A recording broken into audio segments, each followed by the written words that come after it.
السلام علیکم ورحمۃ اللہ وبرکاتہ۔ احناف میڈیا سروسز سے میں ہوں عزیز الرحمن۔ آپ دیکھ رہے ہیں مرکز نیوز۔ متکلم اسلام مولانا محمد الیاس گھمن حافظہ اللہ اہلیان مرکز سے بہت زیادہ محبت کرتے ہیں۔ جہاں ان کی دینی تعلیم کا خیال رکھتے ہیں، وہاں ان طلباء کی جسمانی صحت کا بھی بہت زیادہ خیال رکھتے ہیں۔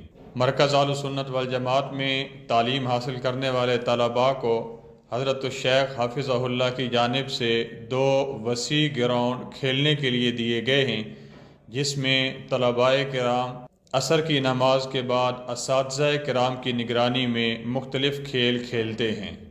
اسی سلسلے کو جاری رکھتے ہوئے مرکز اہل سنت والجماعت میں سالانہ 3 دن کا کھیلوں کا مقابلہ ہوتا ہے۔ اس سال 12 نومبر بروز منگل مرکز اہل سنت والجماعت میں سالانہ کھیلیں شروع ہوئیں، جن کا 14 نومبر بروز جمعرات کو اختتام ہوا۔ پہلے دن 2 ٹیموں کا فریسبی اور والی بال کا مقابلہ ہوا۔ دوسرے دن 2 ٹیموں کا بیڈمنٹن اور مقامی کھیل وانجو کا مقابلہ ہوا۔ تیسرے دن تمام ٹیموں کا فائنل مقابلہ ہوا۔ تمام ٹیموں کے لیے مختلف رنگ کی شرٹس کا اہتمام کیا گیا۔ طلباء کرام نے کھیل کے اندر بڑے جوش و جذبے کا مظاہرہ کیا۔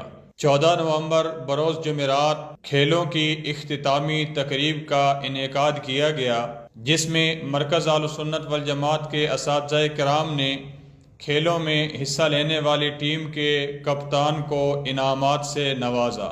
کھیلوں کا اختتام استاد محترم مولانا محمد ارشد سجاد صاحب کی دعا سے ہوا۔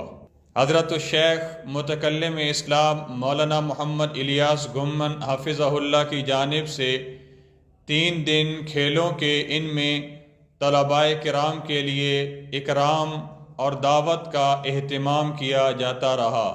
یہ تھیں اب تک کی خبریں۔ مزید مرکز کے احوال جاننے کے لیے ہمارے YouTube چینل احناف میڈیا سروسز کے ساتھ جڑے رہیے۔